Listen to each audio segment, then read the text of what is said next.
ओम नमः सिद्धेभ्यः। जौला आदि ब्रह्मा ऋषभ देव भगवान की जय। शासन नायक महावीर भगवान की जय। अयोध्या शाश्वत तीर्थ क्षेत्र की जय। परम पूज्य गणिनी प्रमुखारिका शिरोमणि श्री ज्ञानमती माता जी की जय। परम पूज्य आचार्य श्री भद्रबाहु सागर महाराज की जय। सरस्वती नमस्तुभ्यं वरदे कामरूपिणी विद्यारंभं करिष्यामि सिद्धिर्भवतु मे सदा। चंद्रप्रभं चंद्रमरीचिगौरं चंद्रं द्वितीयं जगतीव कांतं वंदे विवन्द्यं महताम्रशीन्द्रं जिनं जितस्वान्तकसाय बंधम। बोलो चंदा प्रभु भगवान की जय। आज आप सबको ज्ञात हुआ है कि जैन शासन के 8वें तीर्थंकर श्री चंद्रप्रभ भगवान का गर्भ कल्याणक है। अर्थात आज के दिन चंद्रपुरी नगरी के अंदर भगवान चंदा प्रभु माता लक्ष्मणा के गर्भ में आए और उनका गर्भ कल्याणक महोत्सव इंद्र ने आकर मनाया। वह चंद्रपुरी नगरी वर्तमान में वाराणसी नगरी के निकट ही है। लगभग 15-20 किलोमीटर की दूरी पर चंद्रावती के नाम से भी उस तीर्थ को जाना जाता है। नदी के किनारे छोटा सा मंदिर है, उसी के दर्शन करके लोग तीर्थंकर जन्मभूमि की वंदना करते हैं। लेकिन उसका जीर्णोद्धार विकास अति आवश्यक है। हम सब मनुष्य पर्याय में हैं। भव्यात्माओं, संसार के अंदर 4 गतियां हैं, नरक गति, तिर्यंच गति, मनुष्य गति और देव गति। इन चारों गतियों में मनुष्य गति सर्वश्रेष्ठ मानी गई है और उस मनुष्य गति को प्राप्त करके देव शास्त्र गुरु का सानिध्य प्राप्त करना भी अत्यंत दुर्लभ होता है। ये सभी दुर्लभ चीजें आपको, हम सबको सुलभतया प्राप्त हो गए हैं। पहले कभी पंडित दयानंद राय जी, पंडित भूधर दास जी, पंडित दौलत राम जी, ये सब कविताओं में कहकर चले गए। ते गुरु मेरे उर बसऊं जे भव जलधि जहाज आप तरें पर तारही ऐसे श्री ऋषिराज। उन्हें दर्शन नहीं हुए, संतों के दर्शन नहीं कर पाए, क्योंकि कहीं दक्षिण भारत के अंदर लुके छिपे संत जन होते थे तो साधारण रूप से उनके दर्शन नहीं हो पाते थे। इसलिए वे कहते कहते चले गए, कब मिले ही वे मुनिराज, कब वो मुनिराज मिलेंगे। लेकिन आज हम सब मुनि समूह के अंदर, संत समूह के अंदर जी रहे हैं। ये महान पुण्य की बात है और ये सब उपकार चारित्र चक्रवर्ती आचार्य शांति सागर महाराज का है। उन्होंने सन 1872 में दक्षिण भारत के अंदर जन्म लिया। भोज ग्राम पावन पवित्र हुआ और दीक्षा धारण करके मूलाचार ग्रंथ के अनुसार अपनी चर्या का पालन करते हुए दक्षिण से उत्तर भारत में आए। सम्मेद शिखर की यात्रा की तो चारों तरफ मुनि परंपरा की सुगंध फैली और तमाम गृहस्थों ने भी अपनी श्रावक चर्या को सुचारू रूप से पालन करना सीखा। माने यद्वा तद्वा जो खान पान था उस खान पान को सुधारा आचार्य शांति सागर महाराज ने। आज हम ये कह सकते हैं कब मिले ही वे मुनिराज की बात नहीं है, आज मिल रहे हैं वे मुनिराज, यानी उसी चर्या का पालन करने वाले आज संतगण हमारे बीच में विराजमान हैं, विहार करते हैं। उनके चातुर्मासों से अनेक नगर पवित्र होते हैं। आज मैंने आपको ये विषय इसलिए बताया कि चारों गतियों में आने जाने के जो द्वार हैं उसको अनेक बड़े बड़े ग्रंथों से निकाल करके पूज्य गणिनी ज्ञानमती माता ने ये बहुत छोटी सी पुस्तक के अंदर हमें दिया है, और केवल सार सार में हमें समझ लेना है कि कौन प्राणी किस गति से आता है, कौन कौन सी गतियों में जा सकता है। तो मनुष्य गति से आने जाने के द्वार का प्रकरण चल रहा है। मनुष्य गति एक चौराहे के समान है। चतुष्पथ पर खड़ा हुआ मानव है, उसके लिए चारों तरफ की चारों गतियां खुली हुई हैं। चाहे वो नरक गति में भी जा सकता है, चाहे तिर्यंच गति में, चाहे पुनः मनुष्य बन सकता है, चाहे देवता बन ले, और चाहे तो मनुष्य गति से एकदम मोक्ष अवस्था को प्राप्त कर ले। इसीलिए मनुष्य गति में आपको यहाँ पर बताया गया कि सामान्य से मनुष्य गति में जाने के लिए 24 दंडक हैं। 24 दंडक में हमने आपको बताया नरक गति का 1 दंडक और भवनवासी देवों के 10 दंडक, ज्योतिषी देवों का 1 दंडक, दंडक माने यहाँ स्थान, व्यंतर देवों का 1 दंडक, वैमानिक देवों का 1 दंडक, और स्थावर जीवों के 5 भेद हैं तो 5 दंडक बताए। पृथ्वी का 1, जल का 1, अग्नि का 1, वायु का 1 और वनस्पति का 1। विकलत तरह के 3 दंडक हैं, 2 इंद्री, 3 इंद्री, 4 इंद्री में भी ये जीव चला जाता है। पंचेंद्री तिर्यंच का 1 दंडक और मनुष्य का 1 दंडक, ऐसे 24 दंडक हैं। और सामान्य रूप से 25वां दंडक मोक्ष माना गया, क्योंकि मनुष्य ही मोक्ष को प्राप्त करने में सक्षम होते हैं। तो यहाँ पर सामान्य से मनुष्यों की बात बताई, पुनः तीर्थंकर, चक्रवर्ती, कामदेव, इन सब के भी आने जाने के द्वार बताए हैं। अब बताते हैं, इसमें पेज नंबर खोलिएगा 16 नंबर पेज पर पैराग्राफ है, दूसरे नंबर का पैराग्राफ। कुलकर स्वर्ग में ही जाते हैं, अतः इनके जाने का एक ही द्वार है, तथा आने में ये इस अवसर्पिणी में तो विदेह क्षेत्र में पहले मनुष्य आयु बंध कर पीछे क्षायिक समय दृष्टि हुए हैं, अतः वे यहाँ भरत क्षेत्र के तृतीय काल के अंत में भोग भूमि में कुलकर हुए हैं। जन्मांतर में ये भी निर्वाण को प्राप्त करते हैं। कल जैसे प्रश्न आया कि क्या केवल अवसर्पणी काल में ही कुलकर होते हैं, तो उत्सर्पणी काल में भी कुलकर होते हैं। अवसर्पणी काल में जब भोग भूमि का अंत होने लगा तो कुलकरों ने क्रम क्रम से जन्म लेकर और चीजें बताई। उनमें से जो 14वें कुलकर नाभि राय थे, उनके समय एक संक्रमण काल आया जब मानव भोग भूमि से कर्म भूमि की ओर आ रहा था और सूर्य चंद्रमा ने अपनी रोशनी कम कर दी और कल्प वृक्षों ने, जो ज्योतिरांग जाति के कल्प वृक्ष थे, उनकी रोशनी कम होने लग गई। तब नाभि राय ने बताया कि देखो आकाश में सूरज और चांद खिलते हैं, अब इनसे आपको रोशनी लेनी पड़ेगी।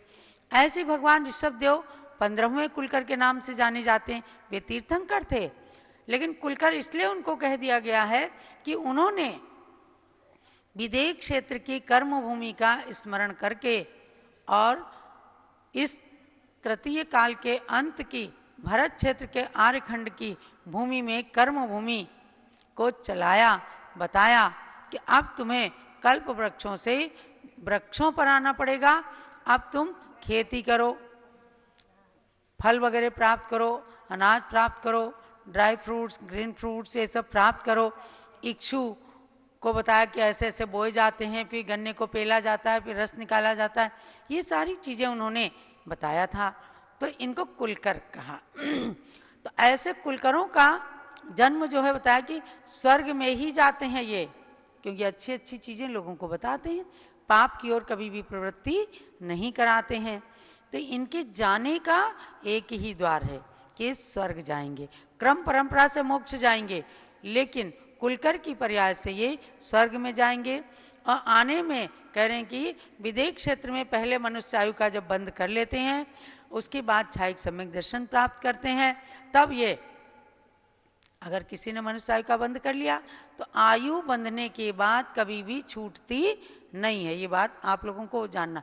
एक होती गति और एक होती आयु। अगर गति बंध गई तो छूट सकती है। मनुष्य गति बंध गई, ज़्यादा पुण्य कर लिया देवगति में जा सकते हैं, पाप किया तिर्यंच गति में जा सकते हैं। लेकिन मनुष्य की आयु बंध गई या कोई भी आयु बंध गई तो आयु जो है नॉन रिफंडेबल टिकट की तरह से है, वहाँ जाना ही पड़ेगा। तो किसी ने मनुष्य आयु का बंद कर लिया विदेह क्षेत्र में, उसके बाद में छायिक सम्यक दर्शन को प्राप्त कर लिया, तब उस मनुष्य आयु के बंध के कारण वे तृतीय काल के अंत में भोग भूमि में कुलकर के रूप में पैदा हुए। यानी कि जो भोग भूमि में कुलकर हुए वे सब समझो विदेह क्षेत्र से मनुष्य आयु का बंद करके आए और जन्मांतर में ये भी निर्वाण को प्राप्त करते हैं। अब तक तो नाभिराय कुलकर भी मोक्ष को प्राप्त कर चुके होंगे, क्योंकि उनके पुत्र ऋषभ देव भगवान ने तो मोक्ष को प्राप्त कर ही लिया प्रथम तीर्थंकर के रूप में। आगे चलते हैं। कामदेव पदवी धारक पुरुष नियम से कामदेव का नाश कर मोक्ष धाम को प्राप्त करते हैं। ये जो 63 सलाह का पुरुष बताए ये पुरुष ही होते हैं, स्त्रियों में ये पद नहीं होते। कुलकर भी पुरुष ही होते हैं। तो कामदेव बताया था कि कामदेव 24 होते हैं, एक एक तीर्थंकर के काल में एक एक कामदेव होते हैं। कामदेव पदवी के धारक पुरुष जो हैं वे कामदेव का नाश कर माने पंचेंद्रीय विषय भोगों का दमन करके और उस पर विजय प्राप्त करके नियम से मोक्ष प्राप्त करते हैं। नारद और रुद्र अधोगति में ही जाते हैं, क्योंकि नारद कलह प्रिय होते हैं, ऐसा जैनागम का कहना है। तो इन सब चीज़ों को कहा है क्योंकि ये लोग अपने जीवन को पाप से कलंकित करते हैं, फिर भी ये जन्मांतर में नियम से मोक्ष को प्राप्त कर लेते हैं। भले ही बीच में ये नरक गति तिर्यंच गति को भी प्राप्त करते हैं, लेकिन ये भी पदवीधारी मनुष्य जितने भी हैं ये एक न एक दिन मोक्ष को प्राप्त करते हैं। तीर्थंकर के पिता या तो स्वर्ग जाते हैं या सिद्ध पद प्राप्त करते हैं। अगर मान लो उन्होंने दीक्षा ले ली, तपस्या कर ली, तो फिर मोक्ष प्राप्त कर लेते हैं। अतः इनके भी जाने के दो ही द्वार हैं, यानी एक स्वर्ग और एक मोक्ष, ये दो ही द्वार हैं तीर्थंकर भगवान के पिता के लिए। माता स्वर्ग ही जाती है, पुनः अल्पकाल में ही निर्वाण को प्राप्त कर लेती हैं। माता पिता के लिए कहा आपको, क्योंकि माता के लिए मोक्ष इसलिए नहीं कहा क्योंकि स्त्री वेद से कभी मोक्ष नहीं मिलता। द्रव्य से कोई स्त्री वेदी है तो उनको मोक्ष की प्राप्ति नहीं हो सकती, इसलिए तीर्थंकर की माता के लिए जाने का द्वार एक ही है, स्वर्ग। और आगे जाकर फिर मनुष्य गति में आकर पुरुष पर्याय को धारण करके दीक्षा लेकर मोक्ष को प्राप्त कर लेती हैं।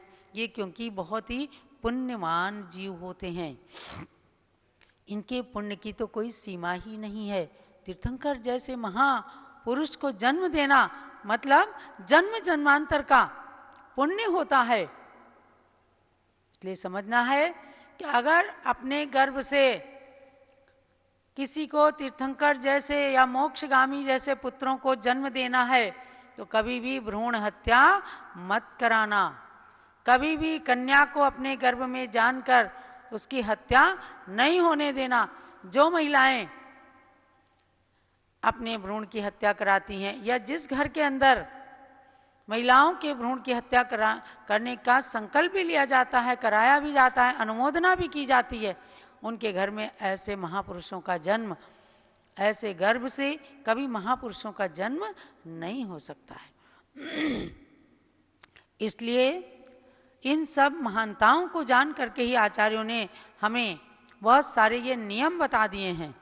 शाश्वत भोग भूमि और अशाश्वत भोग भूमि, दोनों भोग भूमि से मनुष्यों के जाने का एक ही द्वार है। शाश्वत भोग भूमि कहाँ होती है? देवकुरु उत्तर कुरु में, और हैमवत क्षेत्र में, भरत क्षेत्र में अशाश्वत कर्म भूमि होती है। पहले काल से लेकर तृतीय काल तक भोग भूमि, चतुर्थ पंचम और छठे काल में कर्म भूमि, इसलिए उसको कहते हैं अशाश्वत भोग भूमि। और पहले दूसरे तीसरे काल में शाश्वत, वहाँ पर शाश्वत भोग भूमि रहती है। तो इन दोनों भोग भूमि से मनुष्यों के जाने का एक ही द्वार है, देवगति, अर्थात भवनत्रिक या सौधर्म ईशान स्वर्ग तक ये जीव मरकर जा सकते हैं। भवनत्रिक भी इसलिए कह लिया, भवनवासी व्यंतर और ज्योतिषी के कुछ पाप भी कर लेते हैं, मिथ्या तप भी कर लेते हैं, या अपने चारित्र में दोष भी लगा लेते हैं। तो ऐसे भवनत्रिक में जा कर के जहाँ कभी उनको पशु बनना पड़ जाता है, ऐरावत हाथी बन गए, कभी इंद्रों के वाहन बनना पड़ता है, इसलिए इन देवों में भी और पुण्य करते हैं तो सौधर्म और ईशान स्वर्ग में भी ये जीव मर करके जा सकते हैं। भोग भूमि में आने के दो द्वार हैं, कर्म भूमि के पंचेंद्रिय तिर्यंच या मनुष्य, अर्थात यही जीव मरकर भोग भूमि में जा सकते हैं। कर्म भूमि के पंचेंद्रिय तिर्यंच या मनुष्य जो पुण्य करते हैं, विशेष रूप से आहार दान की अनुमोदना, आहार दान के भाव, आहार दान देने से भोग भूमि में जाने का बंद होता है। तो आपको एक तो ये बात ध्यान रखना है कि कुलकर अवसर्पणी काल में भी होते हैं और उत्सर्पणी काल में उस समय की व्यवस्था को बताने के लिए ये कुलकर राजा की तरह से रह करके और प्रजा को जीवन जीने की, सुख दुख को भोगने की कला बताते हैं। ऐसे जानकर अपने मनुष्य पर्याय को इसलिए सफल करना है कि जरा सा दुख आता है और विचलित हो जाते हैं। तो दुख और सुख ये रात और दिन की तरह प्राकृतिक व्यवस्था में आते हैं। रात आई है तो दिन आएगा, दिन आया है तो रात आएगी। इसी प्रकार से दुख के साथ सुख, सुख के साथ दुख लगा रहता है। महापुरुषों की बातों को जब हम सुनते हैं, दुख और सुख उनके जीवन में आए। तो कहा है, कवि की पंक्तियां आप भी पढ़ते होंगे, दुख के सम्मुख जो सिहर उठा, उसको इतिहास न जान सका। जो दुख में कर्मठ धीर हुए, उनको ही जग पहचान सका। दुख एक कसौटी है जिस पर ये मानव पर खा जाता है। दुख भी मानव की संपत्ति है, तू दुख से क्यों घबराता है। ये सब मानव के लिए कहा है, क्योंकि मनुष्य हित और अहित का विवेक रखने वाला विवेकी प्राणी माना जाता है कि भाई हमने पाप किया है तो मुझे दुख झेलना पड़ता है, और अब पुण्य करूंगा तो मुझे सुख की प्राप्ति होगी। इसलिए दुख आने पर, चाहे राम के जीवन में कितना दुख आया, कृष्ण के जीवन में कितने दुख आए, लेकिन वे अपने कर्तव्य से, अपने मार्ग से कभी भी विचलित नहीं हुए। इसीलिए आज इतिहास के अंदर जो जितने संघर्ष झेलता है, उनका उतना ही सुंदर इतिहास बनता है। भगवान पार्श्वनाथ, इन्होंने कमठ के उपसर्गों को झेला, तो आज पार्श्वनाथ भगवान, चिंतामणि पार्श्वनाथ, उपसर्ग हरण पार्श्वनाथ, विघ्न विनाशक पार्श्वनाथ, सब मंदिरों के अंदर पार्श्वनाथ भगवान की प्रतिमा जरूर मिलती है। इतिहास पुरुष बन जाते हैं, और जो दुख में विचलित हो जाते हैं, जरा जरा सी में कलह करने लगते हैं, संताप करने लगते हैं, गालियां देने लगते हैं, कभी भी उनका सुधार नहीं होता। कमठ की तरह से कब जाकर के 10 भाव में सुधर पाया, न जाने कितनी पर्यायों में जा जा करके कष्ट को सहन करता रहा, और जो सहन करते रहे वे शहंशाह बन गए पार्श्वनाथ भगवान। तो ध्यान रखना, सहन करने वाला हमेशा शहंशाह बन जाता है। इसलिए अपने को शहंशाह बनना है तो सहन करना है दुख को भी, और दुख के बाद सुख आए तो सुख में भी एकदम फूल ना जाए। तो ऐसे मध्यम प्रवृत्ति रखते हुए मनुष्य गति से जो आने जाने के द्वार हैं, इन चीज़ों को जानकर कि तिर्यंच पर्याय भी प्राप्त हो सकती है, नरक गति में भी हम जा सकते हैं, लेकिन हमें नहीं जाना है। और अब हमें आगे देव और मनुष्य गति को प्राप्त कर अपने संसार को कम करना है। यही आज के स्वाध्याय का सार समझिएगा। और अब हम जिन्होंने अपने मनुष्य जीवन को साकार किया, ऐसे आचार्य शांति सागर महाराज आदि गुरुओं के अर्घ्य समर्पित करके पुनः पूज्य गण्य ज्ञानमती माता जो सरस्वती की प्रतिमूर्ति हैं, जो सारे देश को निधियां ही निधियां प्रदान करती हैं, और आज अयोध्या की धरती पर बैठ करके अयोध्या को भारतीय संस्कृति का आद्य केंद्र बता दिया है कि प्रारंभ से ही अनादिकाल से ये हमारी भारतीय संस्कृति का आद्य केंद्र रहा है। यहाँ भगवंतों के जन्म हुए हैं। ऐसी नगरियों में पापियों के जन्म नहीं होते, ऐसी नगरियों में पुण्यात्माओं के जन्म होते हैं। ऐसी महान उपकार करने वाली पूज्य ज्ञानमती माता जी की भी पूजन करेंगे। तो अर्घ्य चढ़ाते हैं आचार्य श्री के लिए। प्रथमाचार्य शांति सागर के पद में अर्घ्य समर्पण है।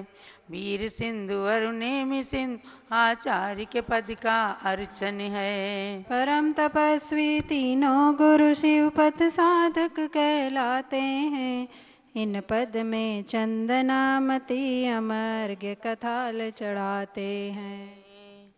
ओम ह्रीं श्री शांति सागर वीर सागर नेमि सागर चारित्र्य उन्नद्रव्यो निर्गुण प्राप्ति अर्घ्यम निरूपामिति स्वाहा।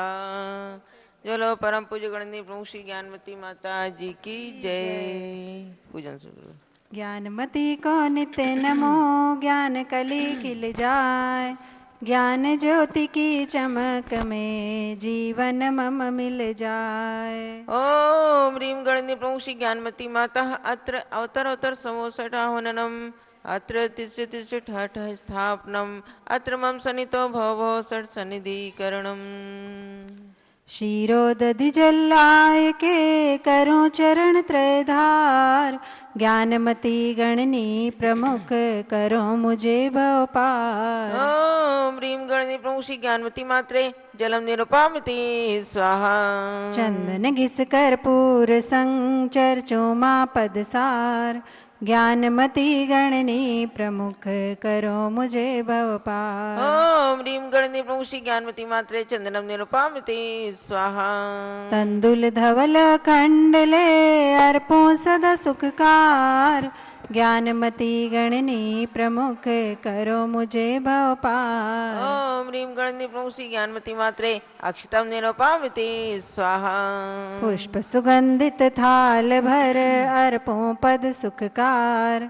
ज्ञानमती गणनी प्रमुख करो मुझे भव पार। ओम ह्रीं गणनी प्रमुख श्री ज्ञानमती मात्रे पुष्पम निरूपामिति स्वाहा। नैवेद्यों का थाल भर चरण चढ़ाऊं आज। ज्ञानमती गणनी प्रमुख करो मुझे भव पार। ओम ह्रीं गणनी प्रमुख श्री ज्ञानमती मात्रे नैवेद्यम निरूपामिति स्वाहा। घृत का दीप जलाय के आरती करूं सुखकार। ज्ञानमती गणनी प्रमुख करो मुझे भव पार। ओम ह्रीं गणनी प्रमुख श्री ज्ञानमती मात्रे दीपम निरूपामिति स्वाहा। धूप दशांगी अग्नि में दहन करूं सुखकार।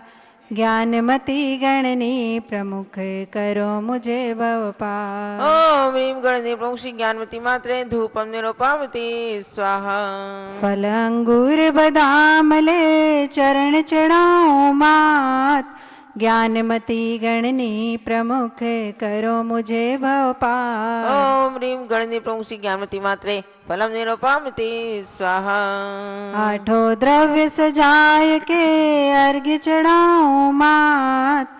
ज्ञानमती गणनी प्रमुख करो मुझे भव पार। ओम ह्रीं दिव्य शक्ति भारत गौरव गणनी प्रमुखारिका शिरोमणि श्री ज्ञानमती मात्रे अनंत प्राप्ति अर्घ्यं निरूपयामि स्वाहा। शांति शांति धारादि पुष्पांजलि। संगीत में जयमाला।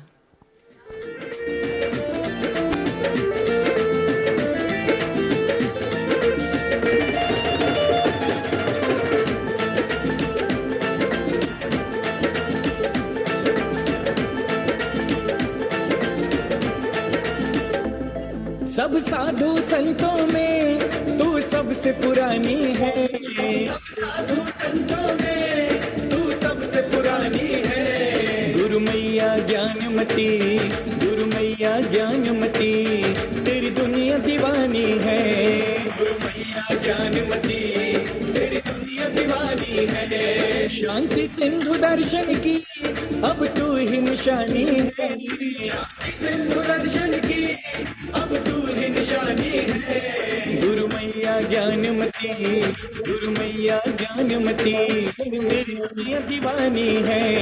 ज्ञानमती, तेरी दुनिया दीवानी है।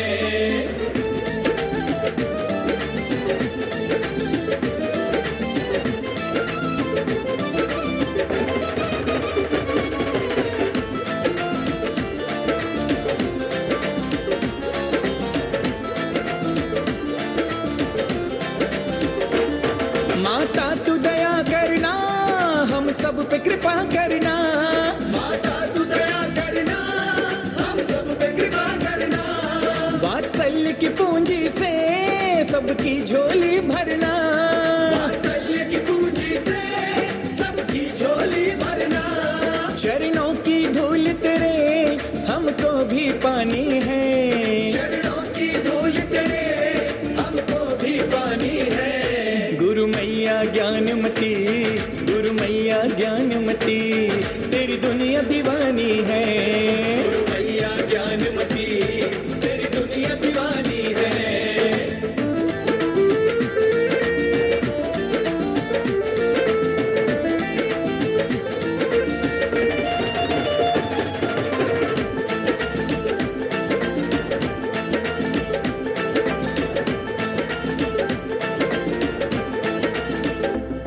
गुरु माँ ने किया विहार यह भाव हृदय धर के। गुरु माँ ने किया विहार यह भाव हृदय धर के। प्रभु ऋषभ जन्म भूमि सज स्वर्ग से भी बढ़ के। प्रभु ऋषभ जन्म भूमि सज स्वर्ग से भी बढ़ के। फिर गिनीज बुक में नई उपलब्धि लानी है। फिर गिनीज बुक में नई उपलब्धि लानी है। गुरु मैया ज्ञानमती, गुरु मैया ज्ञानमती, तेरी दुनिया दीवानी है। गुरु मैया ज्ञानमती, तेरी दुनिया दीवानी है।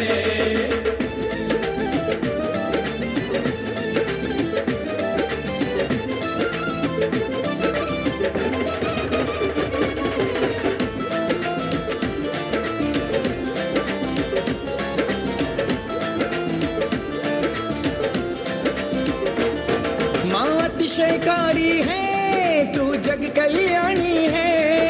अतिशयकारी है तू जग कल्याणी है। चरणों को छूते ही तरते नर नारी है।